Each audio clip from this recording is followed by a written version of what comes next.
दरियाए नील के नाम। हजरत उमर का प्याम।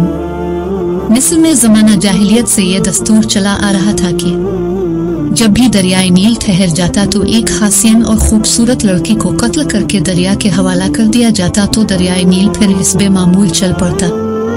हजरत उमर रजी अल्लाह अन्हु के दौर खिलाफत में जब मिस्र फतह हुआ और हजरत उमर बिन अलास वहाँ के गवर्नर मुकर्रर हुए, तो उस वक्त भी हिस्बे मामूल दरियाए नील की रवानी खत्म हो गई और वो ठहर गया। इस मौके पर हजरत उमर बिन अलास से लोगों ने इस दस्तूर का जिक्र करके इसके मुताबिक अमल की इजाजत चाही।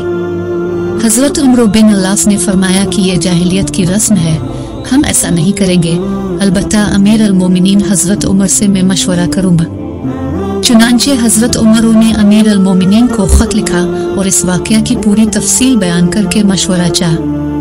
अमीर अल मोमिनीन हजरत उमर ने इसके जवाब में दरियाए नील के नाम एक चिट्ठी रवाना फरमाई और हजरत उमर को लिखा कि वो चिट्ठी दरियाए नील में डाल दे।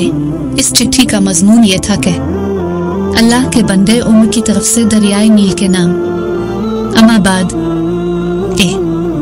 दरियाए नील अगर तो अपनी तरफ से जारी होता था तो मत जारी हो, और अगर अल्लाह वाहिद कहार ने तुझको जारी किया तो हम इसी से सवाल करते हैं कि वो तुझको जारी कर दिए। हजरत उमर बिन अलास ने ये चिट्ठी दरियाए नील में डाल दी।